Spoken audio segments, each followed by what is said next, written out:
Hello everyone, welcome to the study hub. I hope आप सब अच्छे से होंगे।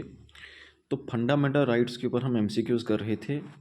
लास्ट लेक्चर में हमने टोटल 6 एमसीक्यूज़ किए थे। ओके, 6 एमसीक्यूज़ किए थे या 4 एमसीक्यूज़ किए थे। तो इसके अंदर हम जो टॉपिक वाइज मैंने आपको बताया था कि एमसीक्यूज़ को हम किस तरह से करेंगे, टॉपिक वाइज करेंगे। जैसे कि हमने पहले making of the Indian constitution के ऊपर किया।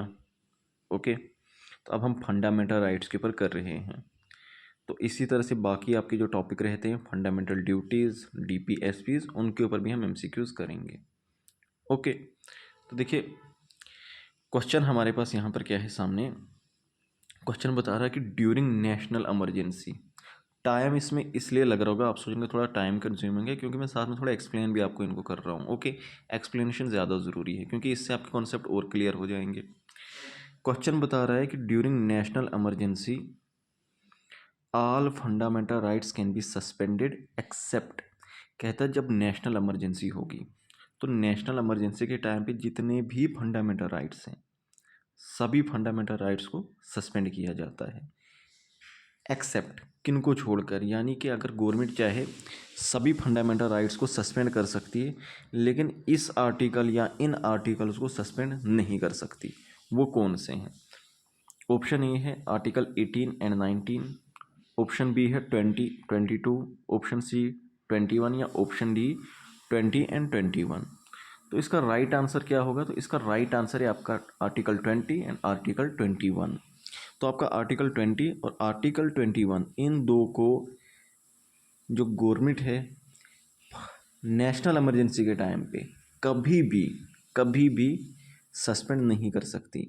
क्योंकि आप ज़रा खुद सोचिए, आर्टिकल 20 किसकी बात कर रहा है और आर्टिकल 21 किसकी बात कर रहा है, इनकी इम्पोर्टेंस देखिए। जैसे मैं आर्टिकल 21 की बात करूं तो आर्टिकल 21 राइट टू लाइफ है। अब राइट टू लाइफ जो है आपसे पार्लियामेंट नहीं छीन सकती। ओके, तो इसलिए क्योंकि ये इम्पोर्टेंस इस आर्टिकल की इतनी ज़्यादा है कि ये नेशनल इमरजेंसी के टाइम भी आपके पास होना चाहिए, इसलिए ये सस्पेंड नहीं हो सकता।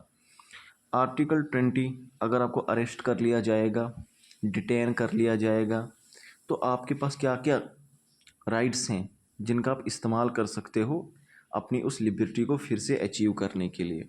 ओके, तो ये भी काफ़ी ज़्यादा इम्पॉर्टेंट है। तो इसलिए क्योंकि इनकी इम्पॉर्टेंस इतनी ज़्यादा है, they are of paramount importance, इसलिए इनको सस्पेंड नहीं किया जा सकता। तो ये था। दूसरा ही इमरजेंसी के रिलेटेड है, बोल रहा है कि article 19 can be suspended if emergency is impose on the ground of. Article 19 को किस केस में सस्पेंड किया जा सकता है? क्या वॉर या external aggression, internal disturbance, armed rebellion या फाइनेंशियल क्रंच चल रहा होगा कंट्री में, यानी कि आप ये समझो कि अगर फाइनेंशियल इमरजेंसी है उस केस में। तो इसका राइट आंसर क्या होगा? तो देखिए आर्टिकल 19 को सस्पेंड किया जाता है जब आपका वॉर या एक्सटर्नल एग्रेशन की वजह से हमने नेशनल इमरजेंसी लगा दी होगी तब। अगर इंटरनल डिस्टर्बेंस तो अब है नहीं, क्योंकि पहले कॉन्स्टिट्यूशन के अंदर इंटरनल डिस्टर्बेंस वर्ड था और इस इंटरनल डिस्टर्बेंस की कोई एक्सप्लेनेशन नहीं थी, कोई डेफिनेशन नहीं थी। तो इसलिए 1975 के अंदर जो इमरजेंसी लगाई गई थी by the government of Indira Gandhi, तो उन्होंने यही कहा था कि इंटरनल डिस्टर्बेंस है तो इसकी वजह से हम इमरजेंसी लगा रहे हैं। तो ये टर्म काफ़ी ज़्यादा वैग थी, इसके बहुत सारे मतलब निकल रहे थे। तो बाद में फिर कॉन्स्टिट्यूशन के अंदर अमेंडमेंट की गई थी, इस इंटरनल डिस्टर्बेंस को हटाकर आर्म्ड रेबेलियन डाल दिया गया था। ओके, बट हमारा वो टॉपिक नहीं है यहाँ पर, ये थोड़ा सा मैं समझाने के लिए बोल रहा था। आपको ये याद रखना कि आर्टिकल 19 को सिर्फ जब वॉर होगी या एक्सटर्नल एग्रेशन होगा, यानी किसी कंट्री ने हम पे अटैक किया, ओके, उस केस में आर्टिकल 19 को सस्पेंड किया जाएगा। ऐसा क्यों? देखो आर्टिकल 19 किसकी बात कर रहा है? आर्टिकल 19 आपको 6 राइट्स देता है। Okay, right to move, right to form association, okay, right to reside in any part of India, ये सारी चीज़ें। तो अब आप ज़रा आइडिया लगा लो कि भाई अभी इंडिया चाइना के साथ हमारी जंग चल रही है, मतलब चाइना के साथ हमारी जंग चल रही है, इंडिया चाइना की जंग चल रही है। ओके, और आप फ़ोटो खींचने जा रहे हो, मुझे जो है लद्दाख जाना है, पैंगोंग लेक पे मुझे जाना है। ओके, या उधर मुझे डोकलाम देखने जाना है। ओके, क्यों? क्योंकि भाई मेरा फंडामेंटल राइट है, मैं जा सकता हूँ इंडियन टेरिटरी में कहीं भी। तो उस वक्त क्या होगा? उस वक्त जूते पड़ेंगे, सॉरी फॉर माई वर्ड्स। इसलिए इस राइट को क्या किया गया है, सस्पेंड किया गया है। ओके,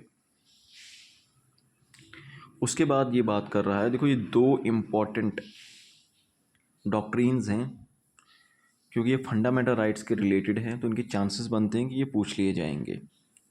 तो इनके बारे में देखो, ये बता रहा है डॉक्ट्रिन ऑफ सेवरेबिलिटी किस आर्टिकल से डिराइव होती है, और डॉक्ट्रिन ऑफ इक्लिप्स ये भी किस आर्टिकल से डिराइव की जाती है। ओके, अब मैं आपको थोड़ा सा डॉक्ट्रिन ऑफ सेवरेबिलिटी और डॉक्ट्रिन ऑफ इक्लिप्स के बारे में बता देता हूँ, क्योंकि फंडामेंटल राइट्स में मैंने ये नहीं पढ़ाया था, क्योंकि टॉपिक थोड़ा लंबा खींच जाता, वहाँ पे कन्फ्यूज़न हो सकती थी। यहाँ पे मैं आपको थोड़ा सा बताता हूँ। फिलहाल इसका राइट आंसर क्या है, इन दोनों का राइट आंसर है आर्टिकल 13। तो आर्टिकल 13 से ही सेवरेबिलिटी, आर्टिकल 13 से ही डॉक्ट्रिन ऑफ इक्लिप्स को डिराइव किया जाता है।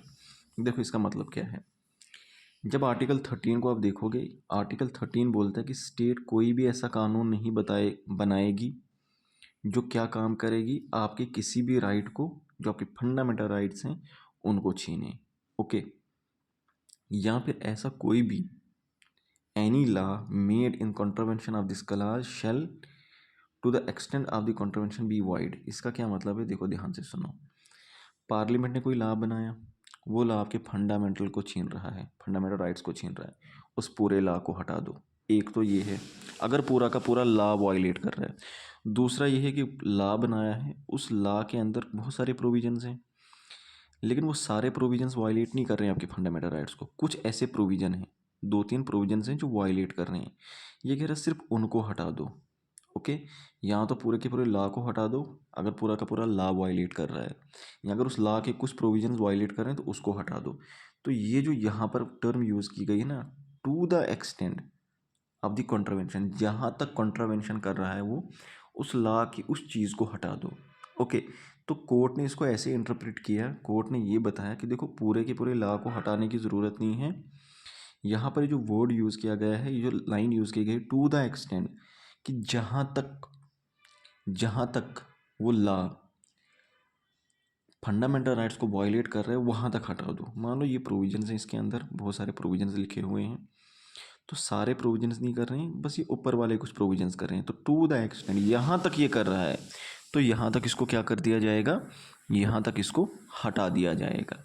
इसी को बोलते हैं डॉक्ट्रिन ऑफ सेवरेबिलिटी, कि भाई कितना वायलेट कर रहा है बस उसको हटा दो, डॉक्ट्रिन ऑफ सेवरेबिलिटी लगा दो। डॉक्ट्रिन ऑफ सेवरेबिलिटी का मतलब है कि जहाँ तक वो उसको वायलेट कर रहा है वहाँ तक उस लॉ के उन प्रोविजंस को हटा दो, बाकी लॉ को चलने दो। क्योंकि लॉ बनाना कोई छोटी बात नहीं है। ओके, पूरी की पूरी प्लानिंग लगती है, आइडियाज़ लगते हैं, इतने लोगों का विजडम लगता है एक लॉ को बनाने में, फिर उसको पास करने में, और आप एक झटके में उसको नहीं हटा दो। आप ये देखो कौन सी चीज़ें वायलेट करी उनको हटा दो। This is called doctrine of severability, article 13। और डॉक्ट्रिन ऑफ इक्लिप्स क्या बताती है, डॉक्ट्रिन ऑफ इक्लिप्स बताती है कि मान लो, देखो आर्टिकल 13 की अगर हम बात करें, आर्टिकल 13 के अंदर तीन पार्ट्स आते हैं। Article 13 clause 1, article 13 clause 2, article 13 clause 3। Okay, ये जो यहाँ पर मैंने आपके सामने रखी, और जर्नली जो आप बुक्स के अंदर पढ़ते हो लक्ष्मीकांत के अंदर, तो वहाँ पर ये आर्टिकल 13 क्लॉज 2 की डेफिनेशन दी हुई है। इसको बोलते हैं पोस्ट कॉन्स्टिट्यूशनल लॉ, यानी कि कानून बनने के बाद जो भी, अगर पार्लियामेंट कोई भी लॉ बनाती है जो कि फंडामेंटल राइट को वायलेट करती है, वो नल एंड वाइड होगा। लेकिन हमारे इंडिया में कुछ ऐसे भी कानून हैं जो बहुत पहले के हैं, ओके, 19वीं सेंचुरी के, अंग्रेज़ों के ज़माने के हैं। ओके, हालांकि अभी गवर्नमेंट ने लाया है नया, उन्होंने कहा है कि हम सबको कोडिफाई कर रहे हैं अलग से। ओके, जितने भी पुराने अंग्रेज़ों के ज़माने के कानून थे उनको हम हटा रहे हैं, हम दोबारा से कोडिफिकेशन कर रहे हैं अपने कानूनों की, किस में, इंडियन स्टाइल में। ओके, लेकिन फिर भी कुछ लॉज ऐसे हैं जो उस ज़माने के थे, वो 13 क्लास 1 उनसे डील करता है। वो ये बताता है कि मान लो पहले प्री कॉन्स्टिट्यूशनल टाइम के, इंडिपेंडेंस से पहले कॉलोनियल टाइम पीरियड का कोई भी कानून है उसको मत हटाओ, बस ये देखो कि अगर वो किसी भी सिटीज़न के फंडामेंटल राइट को वायलेट करता है तब जाकर उसको नल एंड वाइड डिक्लेयर करो, अदरवाइज ऐसे नहीं करो। ओके, तो ये क्या बता रहा है, ये बता रहा है कि एक तरह का एक्लिप्स लग जाएगा। मान लो कोई लॉ है, अंग्रेज़ों के ज़माने का है। ओके, अब ये लॉ क्या कर रहा है, जब ये लॉ है तो अभी तो ये चल रहा है कॉलोनियल टाइम पीरियड में ठीक चल रहा है, लेकिन अब यहाँ पे हमने कॉन्स्टिट्यूशन बना दिया।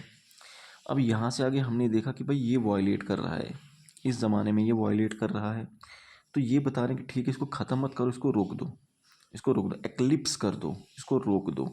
ओके, तो हो सकता है हो सकता है आगे जाकर एक ऐसा टाइम पीरियड आए जब ये फर्दर वायलेट ना करे, सोसाइटी इतनी ज़्यादा इवॉल्व हो जाए। मान लो भाई यूनिफॉर्म सिविल कोड है उस ज़माने का, अभी हम देख रहे हैं जब इंडिपेंडेंस मिली तो हमने देखा भाई यूनिफॉर्म सिविल कोड जो है लोग एक्सेप्ट नहीं कर रहे हैं। ओके, तो सरकार ने कहा नहीं अभी रोक दो, अभी हमें इसकी ज़रूरत नहीं है। आगे जाके सोसाइटी जब ज़्यादा एजुकेटेड हो जाएगी, वो यूनिफॉर्म सिविल कोड की इंपॉर्टेंस को समझेगी, तब हम इसको अप्लाई कर देंगे, तब हम इसको इम्प्लीमेंट कर देंगे। अभी के लिए रोक दो। कि जो रोकना होता है, एक्लिप्स करना होता है, इसी को बोलते हैं डॉक्ट्रिन ऑफ एक्लिप्स, और ये हमें आर्टिकल 13 क्लॉज 1 प्रोवाइड करता है। आई बात समझ? तो इसलिए इसका राइट आंसर भी क्या होगा आपका, आर्टिकल 13। कहानी क्लियर? देखो ये लेक्चर भी 10 मिनट से ऊपर चला गया। चलो अभी थोड़ा से दो और कर लेते हैं। Concept of rule of law, rule of law किसने दिया है? तो इसका राइट आंसर है ए.वी. डाइसी।